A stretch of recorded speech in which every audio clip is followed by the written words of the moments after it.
dos idiomas. Qué vida. Bon, je vais vous dire quelque chose que j'ai pensé ce matin. J'avais rien préparé. Voy a decir algo que he preparado solamente esta mañana, sin pensarlo mucho más, sobre el tema mismo, historia y actualidad del psychoanalysis. Donc je dis quelque chose que j'ai réfléchi ce matin sur le titre lui-même de notre colloque, la psychanalyse, histoire et actualité. Porque debemos tener en cuenta que el análisis tiene una historia. Ella ha nacido a un cierto momento de la historia, cuando el discurso de las luces ha invertido el sentido de la creencia. Voilà, donc je vais parler de ce, comme ça, ce qui m'est venu à propos de psychanalyse, histoire et actualité. Nous avons une histoire. Nous, la psychanalyse est née à un certain moment historique, lorsque le discours des Lumières a inversé le sens de la croyance. Cette inversion, esta inversión, ¿qué es exactamente? A mi aviso. Es el dicho de Descartes, pienso, estoy en castellano. Je crois que ce moment d'inversion de l'histoire s'est situé au moment où Descartes a prononcé son fameux je pense, donc je suis, qui est mieux traduit en castellano, en espagnol, par l'aphorisme. Je pense, pienso, estoy, je pense, je suis en devenir, je suis étant. L'espagnol est plus vrai, en quelque sorte. El castellano es más verdadero para decir lo que pasa con este aphorisme. Donc l'espagnol est plus précis que le français pour dire ce qui se passe avec cet aphorisme qui inverse le sens de la causalité. Auparavant, dans les religions révélées, l'homme était la création de Dieu. Après Descartes, Dieu est la création de la raison, c'est-à-dire Dieu est le Fils de l'homme.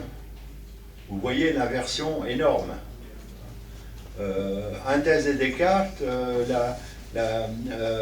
el hombre era el hijo de Dios, su creación, y después su aforismo es Dios que es creado por la razón del hombre. Descartes es un creyente, pero solamente en el sentido es que razonablemente, Dios debe existir. Dios es el hijo del hombre. Inversion énorme. Donc, inversion énorme de l'aphorisme cartésien qui a initié l'ère des Lumières, l'ère dans une croyance en la scientificité, qui est arrivé à son sommet historique avec Freud. Avec Freud, scientifique absolu, neuroscientifique de son temps, ayant inventé la fente synaptique, ayant fait des écrits remarquables sur l'aphasie. C'était un grand neurologue, Freud, qui brusquement considère que toute son œuvre de neurologue ne vaut rien. Imaginez le courage de cet homme qui, au fond, considère la moitié de son œuvre comme inutile pour comprendre la psyché humaine. Donc l'histoire a suivi, la historia ha seguido el sentido de la cientificidad de las luces hasta Freud. Es Freud que ha hecho la inversión segunda después de Descartes, de abandonar toda su obra científica la obra neuroscientifica de Freud era extraordinaria en su tiempo. Él ha inventado los neurones, la fanta sináptica de los neurones. Él ha hecho un escrito incomparable hasta ahora sobre las afasías. Era un gran neurólogo y bruscamente él ha dicho todo eso no vale nada. No vale nada. Lo que cuenta es algo que yo invento, que se llama el inconsciente, digamos. El inconsciente que es no sin sujeto, pero un sujeto que es afuera de la racionalidad, pero que manda la racionalidad. Lo irracional del sujeto, es decir, lo irracional del deseo, manda la subjetividad, manda la razón ella misma. Donc, Freud a dit, voilà, j'invente quelque chose qui s'appelle l'inconscient, un inconscient qui est régi par un sujet qui ne se connaît pas lui-même, et c'est à partir de ce sujet divisé par l'inconscient qu'il y a de la rationalité. L'irrationnel commande le rationnel. Voilà. Et pour que le sujet, je dirais, puisse mettre en marche son désir, parce que c'est ça uniquement le but de la psychanalyse, eh bien, il faut que cet irrationnel se découvre lui-même, en quelque sorte. C'est le but de la cure. Voilà. Donc, grande invention historique, grande invención histórica de Freud. Grande invención histórica de Freud que va, desde luego, a contra de todo lo que se pone en la ciudad en posición de dirigir, en posición de lo que Lacan ha llamado el discurso del amo. Es el nombre que Lacan ha dado a esta oposición radical entre el sujeto y su deseo, por una parte, y el discurso del amo según los términos de Lacan, y los que él es alienando. Donc, depuis le début de l'invention de la psychanalyse, il y a une opposition radicale, sans merci, de tous les instants, entre la position du sujet. C'est même pas les psychanalystes ne se rendent même pas compte, si ça se trouve, de cette opposition radicale, entre la position du sujet qui se libère, qui libère son désir, et ce que Lacan a appelé le discours du maître. Considero que Lacan es muy, digamos, dulce cuando él habla del discurso del amo. Él es muy dulce porque el discurso del amo quiere decir, el amo es una persona que tiene una cierta estatura, ¿cómo se dice? Moral. Que tiene una cierta noblesse, no sé. Altura. ¿Ah? Estatus. Sí. Moral. Porque en hecho, ¿qué es este discurso?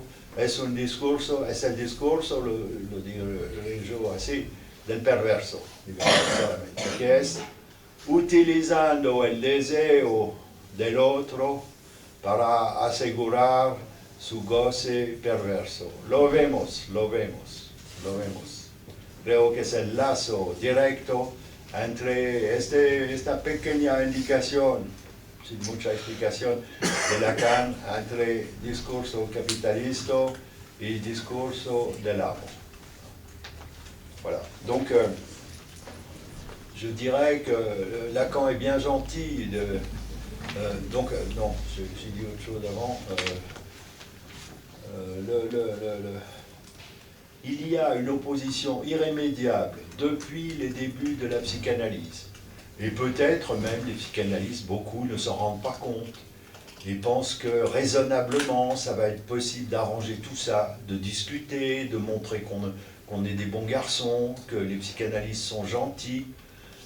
Est-ce qu'on est gentil? Pas vraiment, pas vraiment. Donc beaucoup de psychanalystes ne voient pas qu'il y a cette opposition irrémédiable entre le discours que Lacan appelait discours du maître et le discours de l'analyste. Et je disais, Lacan est bien gentil d'avoir appelé ça discours du maître. Parce qu'en réalité, du point de vue, je dirais, psychopathologique, ce discours il est repérable tout autrement en disant que c'est le geste perversion de se servir du désir d'autrui pour se satisfaire par différentes formes de fétichisme. Le fétichisme de la marchandise, a dit Marx.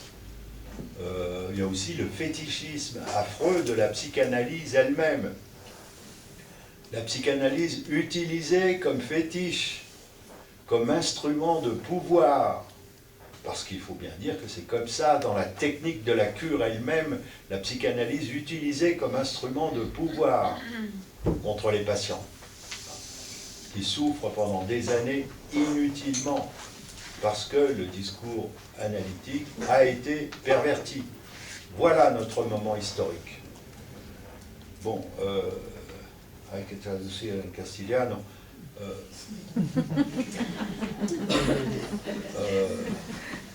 Oui, je disais que donc, notre moment historique, c'est celui-là. En castellano.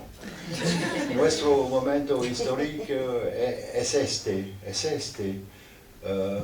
El momento donde hay este gran descubierto de Freud que Lacan ha retomado a su manera, de una manera muy elíptica, se puede decir, muy elíptica, solamente una pequeña, ¿cómo se dice? Flecha entre el discurso capitalista y el discurso del amor. Una pequeña indicación, pero que es muy, digamos, útil para ver esta oposición que hace que ahora estamos en este momento, digamos, de oposición entre dos discursos en la sociedad, donde, por una parte, hay el sujeto que se revela de cualquier manera, las mujeres, los explotados, los indígenas, los pueblos que fueron colonizados y que viven en condiciones de esclavagismo en nuestros países. De todas partes a esta rebelión que es una rebelión del sujeto y nada más, principalmente. Donc nous sommes à ce moment historique où il y a cette espèce d'assurance absolument solitaire de chaque sujet qui dit non et qui rejoint d'autres solitaires. C'est en cela que me semble-t-il, la psychanalyse, c'est le politique, qu'elle est guidée par l'inconscient de ce sujet qui veut libérer, quoi donc, son désir, évidemment, hein, son désir avant tout. Donc, je crois, mais c'est en discussion avec d'autres collègues de la Fondation, que l'inconscient, c'est en effet non seulement le politique, mais que nous sommes concernés par cette subjectivité qui marque son emprise sur notre époque, de manière toujours plus évidente, je crois. Voilà. Bon, qu'est-ce que je dirais encore? Voy a decir algo más, solamente que la fundación es un objeto raro. Un objeto raro. Porque es un objeto al límite del discurso dell'amo y del discurso del analista. Voilà, donc je dirais ceci, notre fondation, elle est née d'abord dans des conditions politiques, historiques précises. Elle est née dans les conditions où il fallait prendre position contre Bruxelles, qui voulait réglementer la psychothérapie dans toute l'Europe. Donc la fondation était politique dans son premier acte. Politique dans son premier acte. Et en même temps, d'une façon complètement obviée, elle a assuré d'une façon, on peut dire, je dirais pas folle, mais étrange, la prééminence du discours de l'analyste. Donc, yo estaba diciendo que la fundación es un objeto raro, un objeto que es exactamente a la cesura, al corte entre discurso del analista y discurso del amo. Exactamente en este punto, porque la fundación ha nacido a un momento político para luchar contra Bruxelles, que quería a esta época reglamentar las psicoterapias en Europa. Es decir, hacer desaparecer el psicoanálisis. Porque ellos quieren hacer desaparecer el psicoanálisis. Que nos damos cuenta o no. Voilà. Donc naissance de la psychanalyse en ce point de césure contre la volonté de Bruxelles, pas forcément consciente, mais c'est comme ça, de faire disparaître la psychanalyse, parce que la psychanalyse dit quelque chose qui est insupportable pour le discours du maître, que nous le voulions ou pas, que nous nous en rendions compte ou pas, tous les jours ils essayent d'aller contre ce que la psychanalyse découvre. Voilà. Donc, objet rare qui ne devrait pas exister. Je veux dire, puisqu'il est né fondé par 4 personnes, Safouan, qui est désormais aujourd'hui centenaire, Dumézil qui est décédé, Charles Melman qui est bien en vie, mais ne s'occupe plus du tout de la fondation pour le moment, et moi-même qui pense que cet objet rare doit être préservé dans son étrangeté. Étrangeté parce qu'il a été fondé par 4 personnes considérées comme des maîtres. C'est anormal cette histoire. Mais qui dès le départ ont dit, voilà, nous ne sommes pas là pour vous commander, nous garantissons seulement le fonctionnement de ce que vous faites, etc. C'est le même principe que nous suivons aujourd'hui.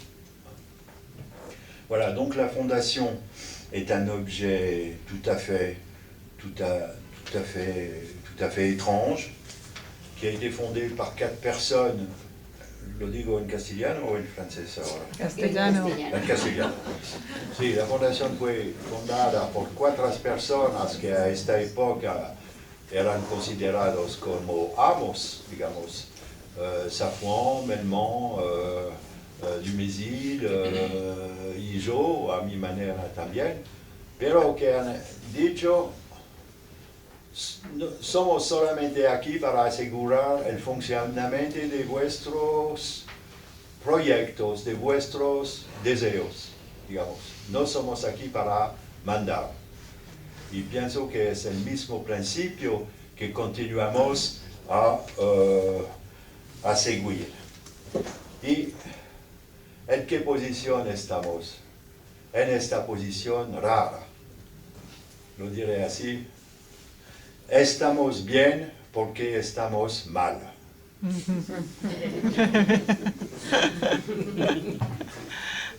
Nous sommes bien situés parce que nous sommes dans le sens du désir qui va dans le même sens que celui de, je dirais, des millions de gens qui sont à un moment de vouloir se libérer, même s'ils n'y arrivent pas. Nous sommes bien, mais nous sommes mal parce que nous avons devant nous des ennemis extrêmement puissants, dont, il faut bien le dire, certains psychanalystes aussi, qui ne comprennent pas les positions que nous pouvons prendre. Voilà. Lo he dicho así, estamos mal porque estamos bien. Estamos mal porque habíamos contra nosotros una adversidad enorme. Una adversidad a veces de algunos analistas ellos mismos. Estamos mal, no somos numerosos. ¿Cuántos somos? 200, 250, es poco. Es poco, somos pequeños. Somos pequeños, con adversarios fuertes, pero somos bien en este momento porque vamos en el sentido del deseo de su liberación, vamos en el sentido de la historia. Por ejemplo, en España, aquí, existen grandes asociaciones como las asociaciones de la Escuela de la Cosa de Miller. Son fuertes, mucho más fuertes que nosotros, mucho más, no hay comparación. Pero son el discurso del amo seguro, seguro. ¿Dónde van a ir? ¿Dónde van a ir en la formación de sus analistas? No mucho lejos, no lo creo. Voilà, je ne vais peut-être pas aller plus loin. J'ai dit que nous sommes bien parce que nous sommes mal, bien que nous ayons beaucoup d'ennemis, des ennemis puissants dans le discours capitaliste et du maître, et parmi les psychanalystes aussi, nous sommes petits, peu nombreux, finalement peu nombreux, mais notre position est d'une certaine façon unique. Nous sommes à la césure d'un temps historique. Qui d'autre y est?